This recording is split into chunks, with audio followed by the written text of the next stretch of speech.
નમસ્કાર વિદ્યાર્થી મિત્રો, કેમ છો? મજામાં? સ્વાગત છે આપનું આજના સેશનમાં.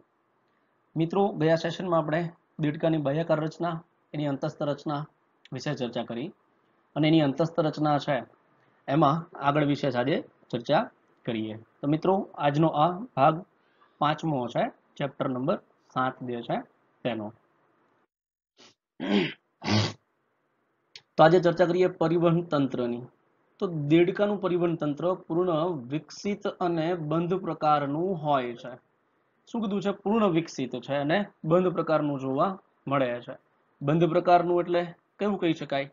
તો કે જેની અંદર રુધિર છે, એ રુધિર વાહિની છે, હૃદય છે, એમ ટૂંકમાં નળીઓ છે, એની અંદર ફરતું હોય, કોટરમાં ના આવેલું હોય, તો એ બંધ પ્રકારનું કહી શકાય છે. બરોબર. અને પૂર્ણ વિકસિત છે.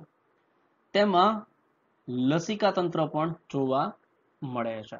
એટલે કે રુધિર પરિવહન તંત્રમાં હૃદય, રુધિર વાહિનીઓ અને રુધિરનો સમાવેશ થાય છે. લસિકા તંત્રની વાત કરીએ તો લસિકા તંત્ર એ લસિકા, લસિકા વાહિનીઓ અને લસિકા ગાંઠનું બનેલું છે. જે પરિવહન તંત્રમાં લસિકા તરીકે આગળ આપણે એક ટોપિક જે છે એની ચર્ચા કરી છે, એનું બનેલું છે.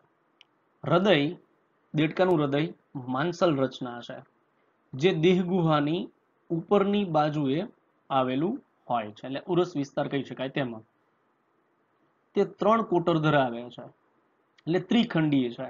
આપણું હૃદય ચતુષ્ખંડીય છે, 3 ખંડ ધરાવે છે દેડકાનું હૃદય, જેમાં 2 કર્ણક અને 1 ક્ષેપકનો સમાવેશ થાય છે, કે જે પાતળા પારદર્શક પટલ વડે ઢંકાયેલું છે. અને પારદર્શક પટલ છે ને પરિહૃદ આવરણ તરીકે ઓળખવામાં આવે છે. તો મિત્રો, વાત થઈ હૃદયની, કે હૃદય જે છે માંસલ રચના છે, દેહગુહા જે છે એની ઉપરની બાજુ આવેલ છે, 3 કોટર ધરાવે છે. કેટલી? 3. એટલે ત્રિકોટરી અથવા ત્રિખંડી કહી શકાય છે. બરોબર. આપણામાં ચતુષ્ખંડી છે. હવે 3 ખંડ પૈકી 2 કર્ણકનો સમાવેશ થાય છે અને 1 ક્ષેપકનો સમાવેશ થાય છે, કે જે પરિહૃદ આવરણ જે છે એનાથી ઢંકાયેલ હોય છે. તો મિત્રો, એ આકૃતિમાં તમે જોઈ શકો છો કે એનું જે હૃદય જે છે એમાં તમે જુઓ તો જમણું કર્ણક અને આ બાજુ ડાબુ કર્ણક, એટલે 2 કર્ણક. અને ક્ષેપક માટે જમણું ડાબુ નથી, પણ એક જ ક્ષેપક છે. તો અહીંયા જે છે આ 1, 2 અને 3 ખંડ ધરાવે છે, એટલા માટે ત્રિખંડી છે. બરોબર. આગળ વાત કરીએ ત્રિકોણાકાર રચના, જેને શિરાકોટર કહે છે. ત્રિકોણાકાર એટલે ત્રિકોણ જેવી રચના છે, જે શિરાકોટર તરીકે વર્તે છે. બરોબર. આ રીતે આમ કહી શકાય. તો ત્રિકોણાકાર છે. બરોબર. તે હૃદયના જમણા કર્ણક સાથે જોડાયેલું રહે છે. હૃદય જે છે એના જમણા કર્ણક સાથે જે છે એનું જોડાણ જોવા મળે છે શિરાકોટરનું, તથા મહાશિરાઓ દ્વારા રુધિર પ્રાપ્ત કરે છે. એટલે કે અગ્ર અને પશ્ચ મહાશિરા હોય એ શરીરમાંથી રુધિર લઈને આવે, તે રુધિર જે છે જમણા કર્ણકને મળે છે. એટલે શિરાકોટરમાં પહેલા જમા થાય ને પછી કર્ણકમાં આવે છે. હૃદયની વક્ષ સપાટી પર આવેલ થેલી જેવી રચના, જે કેવી? તો કે શંકુ આકારની છે, જે ધમની છે, એમાં ક્ષેપક ખુલે છે. એટલે શંકુ આકાર જે છે શંકુ ધમની તરીકે ઓળખાય. એ જે શંકુ ધમની જે છે એ શેમાં? તો કે ક્ષેપકમાં ખુલે છે, એટલે ક્ષેપક સાથે જોડાણ ધરાવે છે. એટલે કર્ણક સાથે કોનું જોડાણ છે? શિરાકોટરનું. શિરાકોટર જે કેવી છે? ત્રિકોણાકાર. અને ક્ષેપકની વાત કરીએ તો ક્ષેપક જે છે એની સાથે જોડાણ જે છે શંકુ ધમની. બરોબર. તો આ જે છે શંકુ આકારની ધમની છે, કે જેનો આકાર જે છે કે શંકુ જેવો આમથી આમ જોઈ શકાય છે. આ રીતે અહીં આકૃતિમાં તમે જુઓ મિત્રો, તો ખ્યાલ આવી જશે કે સ્પષ્ટ રીતે જે છે અહીંયા આ ત્રિકોણાકાર જે છે શિરાકોટર જોવા મળે છે, જે ત્રિકોણ જેવો આકાર ધરાવે છે. બરોબર. આકૃતિમાં તમે જોઈ શકો છો. અને અહીંયા જે છે શંકુ આકાર જે છે, આપણે કલર અલગ લઈએ એટલે ખ્યાલ આવે. શંકુ આકાર જે છે એ ધમની છે. તો આ શંકુ જેવો આકાર જે છે એ ક્ષેપક સાથેનું જોડાણ છે, અને આનું જોડાણ જે છે આ જમણું કર્ણક જે છે એમાં આ જે તમે જુઓ છો ડોટેડ લાઈન એ છિદ્ર હશે, એટલે કે આ જે શિરાકોટર જે છે એ આ છિદ્ર દ્વારા જે છે જમણું કર્ણક જે છે એમાં ખુલે છે, બરાબર. અને આનું જોડાણ જે છે ક્ષેપક સાથે જોવા મળે છે. તો ખ્યાલ આવે છે? તો એના હૃદયની રચના છે. આગળ વાત કરીએ તો હૃદયમાંથી રુધિરને ધમનીઓ એટલે કે ધમની તંત્ર દ્વારા શરીરના બધા ભાગોમાં મોકલવામાં આવે છે. એટલે ધમનીનું કામ જે છે એ હૃદય જે છે એમાંથી રુધિરને લઈ અને શરીર જે છે એના વિવિધ ભાગો જે છે એને પહોંચાડવાનું હોય છે. આગળ વાત કરીએ શિરાની, તો શિરાઓ શરીરના જુદા જુદા અંગોમાંથી રુધિરને એકત્રિત કરે છે અને એકત્રિત કરીને હૃદયમાં પહોંચાડે છે અને શિરાતંત્ર બનાવે છે. હવે આ શિરાતંત્ર છે મિત્રો, એ શું કરે તો કે અલગ અલગ ભાગોમાંથી રુધિર લાવે, પણ પહેલા શિરાકોટરમાં દાખલ કરે, જે ત્રિકોણાકાર છે, અને શિરાકોટરમાંથી જે છે કર્ણકમાં જાય છે, બરોબર. તો આ રીતે જે છે શિરાતંત્ર જે છે એ બને છે.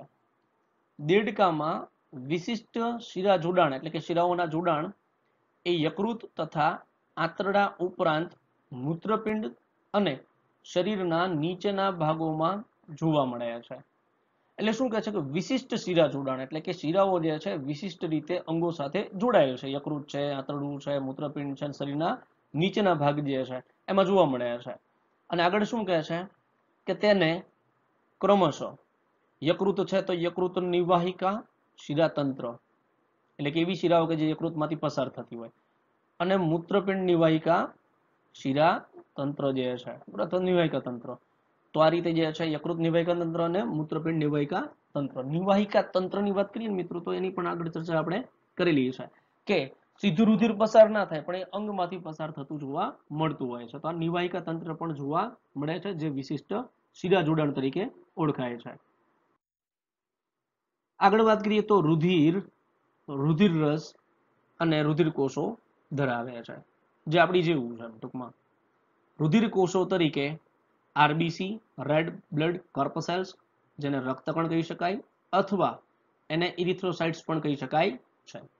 બીજું છે ડબ્લ્યુબીસી, જે વ્હાઇટ બ્લડ કોર્પસેલ અથવા વ્હાઇટ બ્લડ સેલ છે, જે શ્વેતકણ અથવા તો એને લ્યુકોસાઇટ પણ કહી શકાય છે.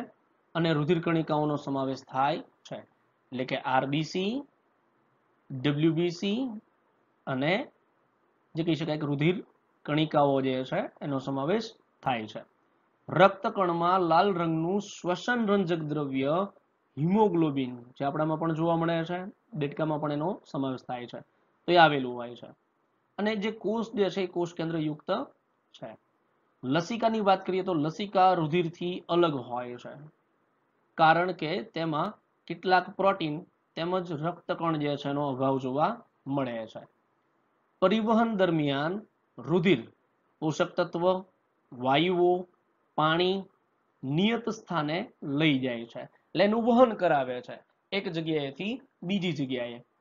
રુધિરનું પરિવહન માંસલ હૃદયના ધબકવાની ક્રિયા દ્વારા થાય છે. એટલે હૃદય ધબકે છે, ઇન શોર્ટ કાર્ય કરે છે એક પંપ તરીકે, અને એના કારણે જે છે એ રુધિરની સાથે સાથે પોષક તત્વ હોય, વાયુઓ હોય, પાણી છે, બરોબર, એનું વહન થતું જોવા મળે છે. આગળ વાત કરીએ તો આવે છે ઉત્સર્જન તંત્ર.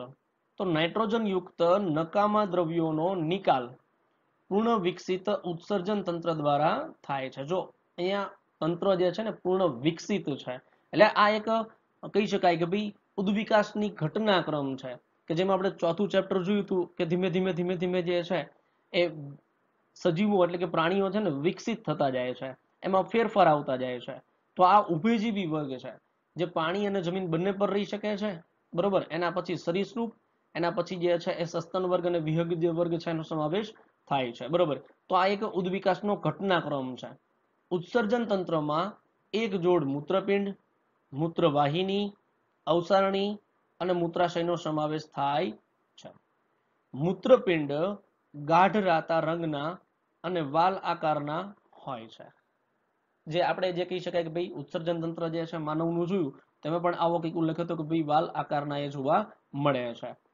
તે દેહગુહામાં થોડાક પાછળની બાજુએ કરોડ સ્તંભ જે છે એની બંને બાજુએ ગોઠવાયેલા હોય છે. આપણામાં પણ કરોડ સ્તંભ જે છે તો એની પાર્શ્વ બાજુ ઉપર ગોઠવાયેલા હોય છે ઉદર વિસ્તારમાં. પ્રત્યેક મૂત્રપિંડ ઘણા બધા રચનાત્મક અને ક્રિયાત્મક એકમના બનેલ છે. એનો મતલબ કે દરેક મૂત્રપિંડની અંદર રચનાત્મક અને ક્રિયાત્મક એકમ એટલે નાની નાની રચનાઓ બીજી પણ જોવા મળતી હોવી જોઈએ. અને એ રચના કઈ છે તો જેને મૂત્રપિંડ નલિકાઓ અથવા તો નેફ્રોન્સ તરીકે ઓળખવામાં આવે છે. નર દેડકામાં મૂત્રવાહિની મૂત્રપિંડમાંથી મૂત્રજનન વાહિની સ્વરૂપે બહાર નીકળે છે. અગત્યનું યાદ રાખવા જેવું છે મિત્રો. ફરી વખત જરાક જોઈ લઈએ કે શું કહે છે કે નર દેડકામાં મૂત્રવાહિની જે છે એ મૂત્રપિંડમાંથી પસાર થાય અને આગળ જતા જે છે શું થાય તો કે મૂત્રજનન વાહિની સ્વરૂપે બહાર નીકળે છે. હવે મૂત્રજનન વાહિની અવસારણીમાં ખુલે છે. જ્યારે માદા દેડકાની વાત કરીએ તો માદા દેડકામાં મૂત્રવાહિની અને અંડવાહિની અવસારણીમાં અલગ અલગ ખુલે છે.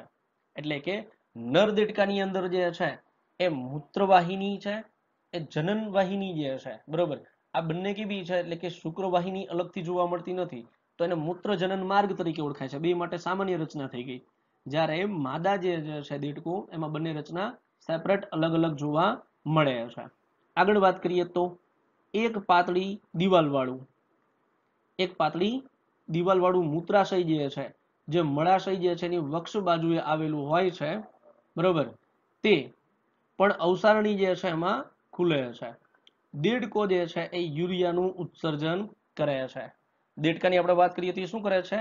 યુરિયા જે છે એનું ઉત્સર્જન કરે છે. અને એટલા માટે આ દેડકાને યુરિયા ત્યાગી પ્રાણી તરીકે ઓળખવામાં આવે છે. શું છે?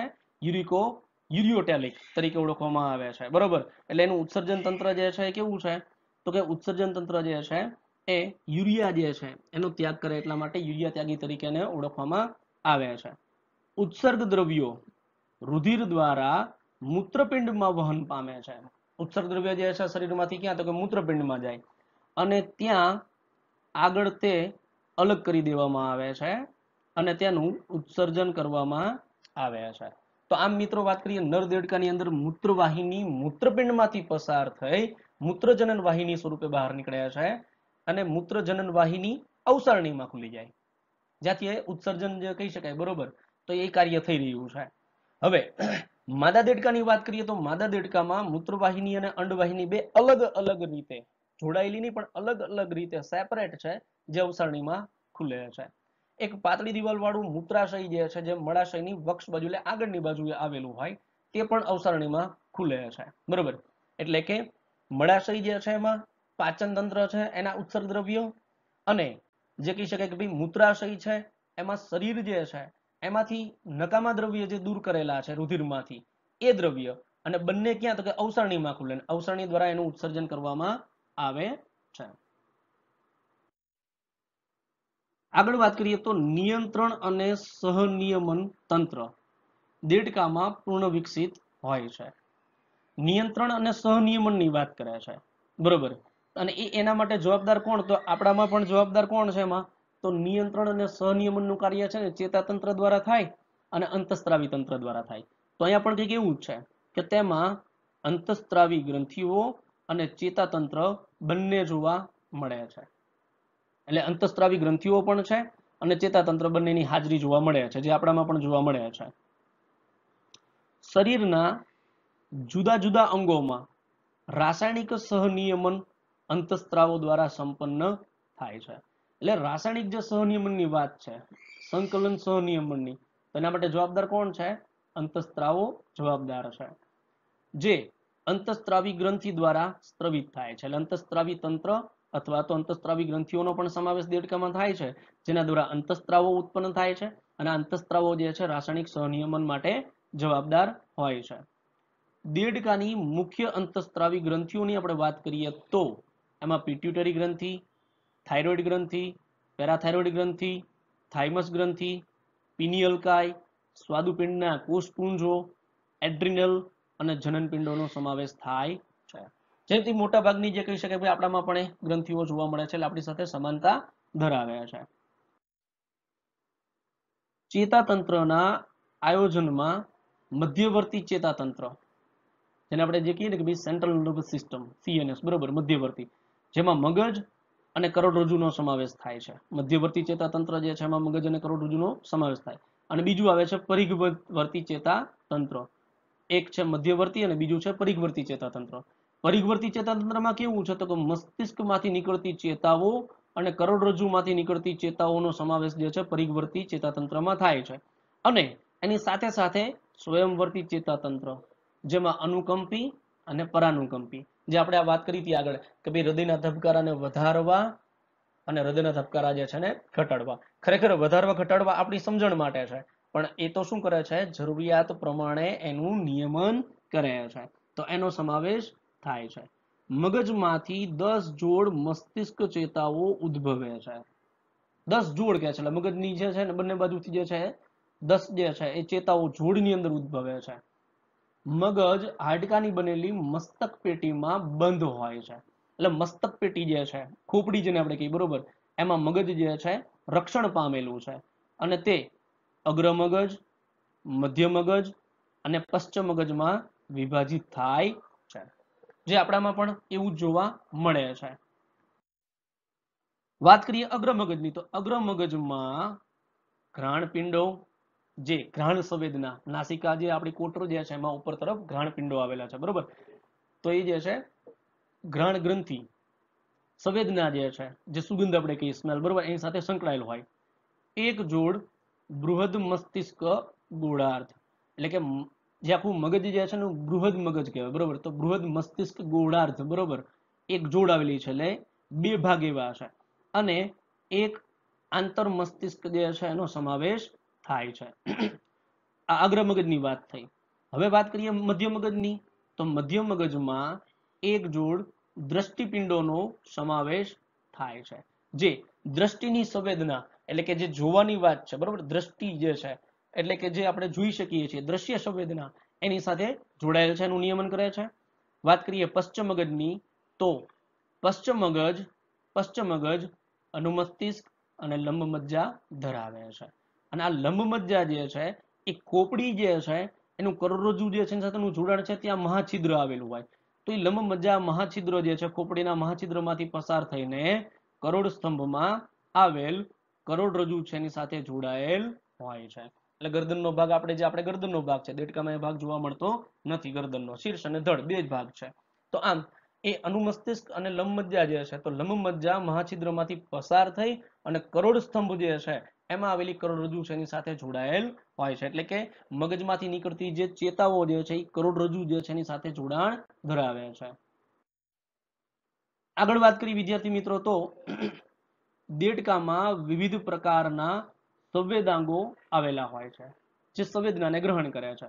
જેમ કે સ્પર્શ સંવેદી અંગ, જેને સંવેદી અંકુરકો કહે છે, એટલે સ્પર્શની સંવેદના મેળવે છે.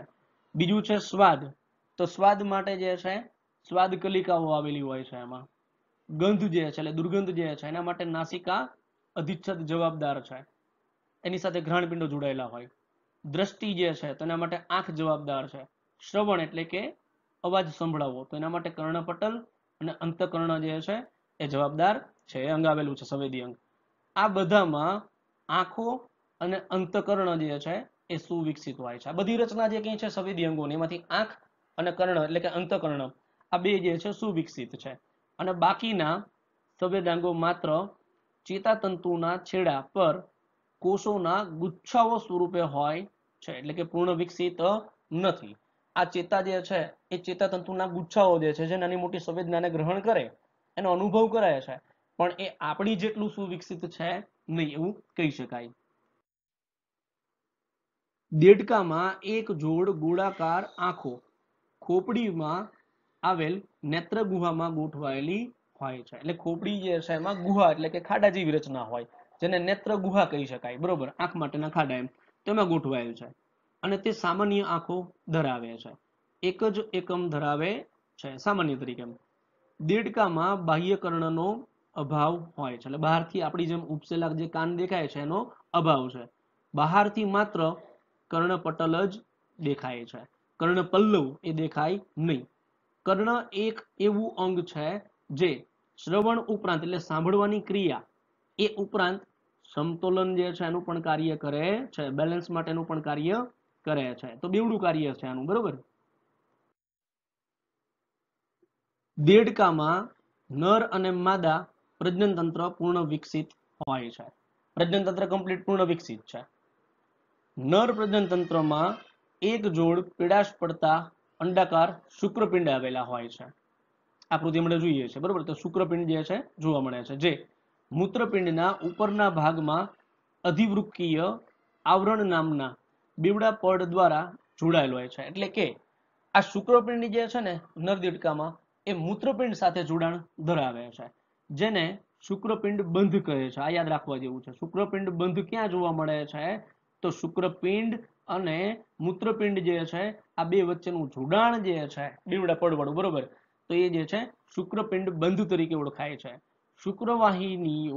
શુક્રવાહિકાઓ એ જે શુક્રપિંડ છે એની શુક્રવાહિકાઓ એની સંખ્યા 10 થી 12 જેટલી હોય છે, જે શુક્રપિંડમાંથી બહાર નીકળે છે, શુક્રકોષોને લઈને જાય છે, એટલે એનું વહન કરાવે છે અને પોતાની બાજુના એટલે પોતા સાથે જોડાયેલા મૂત્રપિંડમાં પ્રવેશે છે. જો શુક્રપિંડ પછી શુક્રપિંડ બંધ દ્વારા એ મૂત્રપિંડ સાથે જોડાય અને એ જે શુક્રપિંડ બંધ જે છે એ શુક્રવાહિકાઓ દ્વારા જોડાય છે અને એ શુક્રવાહિકાઓ જે છે એના દ્વારા શુક્રપિંડમાંથી નિર્માણ થયેલા શુક્રકોષો છે મૂત્રપિંડની અંદર દાખલ થાય છે અને તે બીડરની નલિકા જે છે એમાં ખુલે છે. આ બીડરની નલિકા આગળ શું કરે છે? તો તમે આકૃતિ જુઓ, તમે તો એ જે છે આ શુક્રવાહિકાઓ લખેલું છે, તો એ તમે જુઓ છો શુક્રવાહિકાઓ જે છે એ દેખાય છે પટ્ટાઓ સ્વરૂપે છે. તો આ જે છે શુક્રપિંડ છે અને આ જે આખી રચના જે છે અંડપિંડ મૂત્રપિંડની છે, સોરી, શુક્રપિંડ અને મૂત્રપિંડ. અને આ જે મેદકાયની રચના છે વિદ્યાર્થી મિત્રો, એ શું કરે છે તો શુક્રકોષોને જે જરૂરી ઉર્જા જે છે ચલિતતા માટે એ પૂરી પાડવાનું કામ છે મેદકાયનું છે. આપણી બુકમાં ઉલ્લેખ નથી પણ અહીં ધ્યાનમાં આવે છે એટલે હું સમજાવું છું કે ભાઈ મેદકાય જે છે એનું કાર્ય ઉર્જા પૂરી પાડવાનું હોય છે. અહીં જુઓ તમે મૂત્રપિંડ સાથે એડ્રિનલ ગ્રંથિ પણ જોડાયેલી છે. તો આપણા પણ મૂત્રપિંડની રચના છે એની ઉપર એડ્રિનલ ગ્રંથિ જે છે કેપ ઓફ કિડની આપણે ઓળખતા, બરોબર, તો અહીંયા પણ એવી રચના જોવા મળે છે. તો શુક્રપિંડ જે છે એ મૂત્રપિંડ મૂત્રપિંડ સાથે શુક્રવાહિકાઓ દ્વારા જોડાય છે, જે શુક્રપિંડ બંધ તરીકે ઓળખાય છે. અને આગળ જતા જે છે એ ક્યાં તો કે મૂત્રજનન વાહિની તરીકે આગળ વધે છે. બીડરની નલિકા અને એ નલિકા આગળ જતા મૂત્રજનન વાહિની જે છે તરીકે આગળ વધશે. તે બીડરની નલિકામાં ખુલે છે, જે અંતમાં મૂત્રવાહિની જે છે એમાં ખુલે છે. હવે મૂત્રવાહિનીને મૂત્રજનન વાહિની કહે છે. કેમ? કારણ કે એ મૂત્રપિંડમાંથી નિર્માણ થયેલ મૂત્રપિંડ નલિકા જે છે એના દ્વારા નિર્માણ થયેલ મૂત્રનું પણ વહન કરે છે અને શુક્રપિંડમાંથી આવેલા શુક્રકોષ એટલે જનનકોષ છે એનું પણ વહન કરે છે. તો બંનેનું વહન કરે એટલા માટે એને કોમન કહી દીધું છે મૂત્રજનન વાહિની, બરોબર.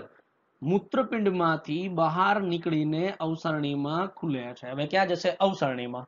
તો મૂત્રજનન વાહિની એ અવસારણીમાં ખુલે અને આંતરડામાંથી જે કહી શકાય કે ભાઈ ઉત્સર્ગ દ્રવ્ય જે છે નકામા દ્રવ્ય એટલે કે ખોરાકનું જે પાચન નથી થયું એટલે અપાચિત ખોરાક એ પણ મળ સ્વરૂપે જે છે અવસારણીમાં ખુલે છે.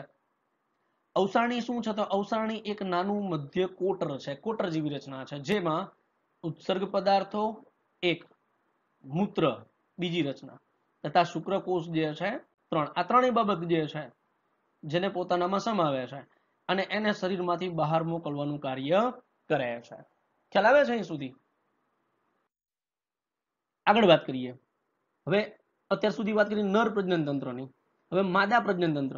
તો માદા પ્રજનન અંગોમાં એક જોડ અંડપિંડ જે મૂત્રપિંડ જે છે એની નજીક ગોઠવાયેલા હોય છે. શું છે? એક જોડ અંડપિંડ જે મૂત્રપિંડ જે છે એની નજીક ગોઠવાયેલા છે, પરંતુ તેઓ ક્રિયાત્મક રીતે મૂત્રપિંડ સાથે કોઈ સંબંધ હોતો નથી. એટલે કેવું છે? શુક્રપિંડ બંધ જોયું હતું એમ અહીંયા અંડપિંડ અને મૂત્રપિંડ અલગ છે, વચ્ચે કોઈ જોડાણ હોતું નથી. અંડપિંડમાંથી નીકળતી એક જોડ અંડવાહિની અવસારણીમાં અલગ અલગ રીતે ખુલે છે. એટલે અવસારણીમાં જ ખુલશે પણ એક સાથે ખુલતી નથી. એટલે સામાન્ય જે છે નળી જે છે કે મૂત્રજનન માર્ગ છે એ રીતે આગળ વધે નહીં. એટલે કે મૂત્ર વાહિની પણ અલગ છે અને અંડપિંડની અંડવાહિની જે છે પણ અલગ છે અને બંને અલગ અલગ રીતે અવસારણીમાં ખુલે છે. એક પરિપક્વ માદા દેડકો જે છે એ એક સમયમાં 2500 થી 3000 અંડકોષ મૂકે છે. અગત્યનું છે, યાદ રાખવા જેવું છે. મોસ્ટ આઈએમપી નીટ માટે કહી શકાય. ફલન, તો ફલન જે છે એ બાહ્ય ફલન પ્રકારનું અને પાણીમાં થાય છે. બાહ્ય ફલન કોને કહેવાય? કે જેમાં અંડકોષ અને શુક્રકોષ શરીરની અંદર તરફ ફલન ના થતા હોય પણ અહીં પાણીમાં કીધું છે એટલે પાણીના માધ્યમમાં, તો કે નર દેડકાના શુક્રકોષો જે છે એ મૂત્રપિંડમાં દાખલ થઈ મૂત્ર જનન માર્ગ અથવા વાહિની દ્વારા અવસારણીમાં દાખલ થઈને અવસારણી દ્વારા જે છે બહારના પાણીમાં એનો ત્યાગ કરવામાં આવે શુક્રકોષોનો.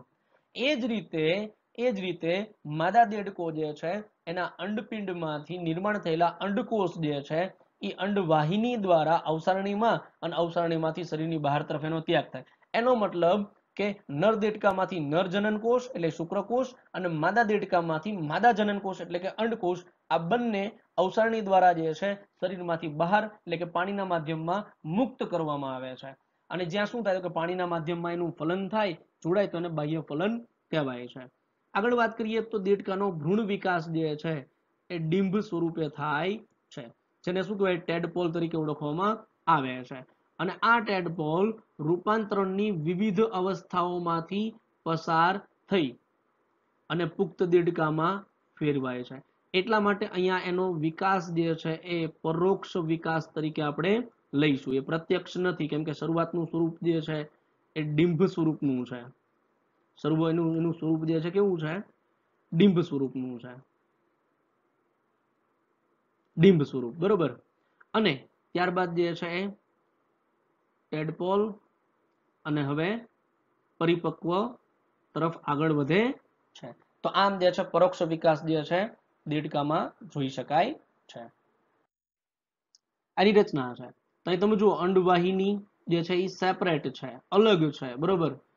અને આ જે છે અંડપિંડ છે, એમાંથી નિર્માણ થતા અંડકોષ છે અને મૂત્ર વાહિની. તો એ કહેવાનો મતલબ અંડવાહિની અને આ મૂત્રવાહિની અલગ અલગ રચના. મૂત્રવાહિની જે છે અહીંથી પસાર થઈને અહીં અવસારણીમાં, અને જે કહી શકાય અંડવાહિની જે છે એ પણ અવસારણીમાં ખુલે છે અને ત્યારબાદ જે છે એનો પાણીમાં ત્યાગ થતો જોવા મળે છે, બરોબર. આગળ વાત કરીએ તો દેડકા મનુષ્ય માટે લાભદાયી પ્રાણી છે, કારણ કે તે કીટકોને ખાય છે અને પાકનું રક્ષણ કરે છે. દેડકો પર્યાવરણીય સંતુલન જાળવી રાખે છે, કારણ કે તે નિવસન તંત્રની આહાર શૃંખલા અને આહાર જાળ માટેની મહત્વની કડી છે. એનો મતલબ શું? તો કે પાણીની અંદર જે આહાર શૃંખલા અને જમીન ઉપરની આહાર શૃંખલા, બરોબર, એ બંને માટે જે છે એ બંનેમાં જોડાણ ધરાવે છે. બંનેની વચ્ચેની જોડતી મહત્વની કડી છે, બરોબર. તો આહાર શૃંખલા અને આહાર જાળ માટે મહત્વની કડી છે નિવસન તંત્રમાં. કેટલાક દેશોમાં દેડકાના માંસલ પગ જે છે મનુષ્ય દ્વારા ખોરાક તરીકે પણ ખવાય છે, બરોબર. તો વિદ્યાર્થી મિત્રો, દેડકો જે છે એની દેડકાની અંતસ્થ રચના જે છે એ પૂર્ણ થાય છે. આશા રાખું છું કે આપેલી માહિતી જે છે તમને વ્યવસ્થિત સમજાણી હશે. છતાં પણ ક્યાંક એવી ક્વેરી હોય તો જ્યારે આપણે રૂબરૂ મુલાકાત લઈએ ત્યારે સોલ્વ કરવાનો ચોક્કસથી પ્રયત્ન કરીશું. મળીએ નેક્સ્ટ સેશનમાં વળી પાછા એક નવા ચેપ્ટર સાથે. ત્યાં સુધી આવજો.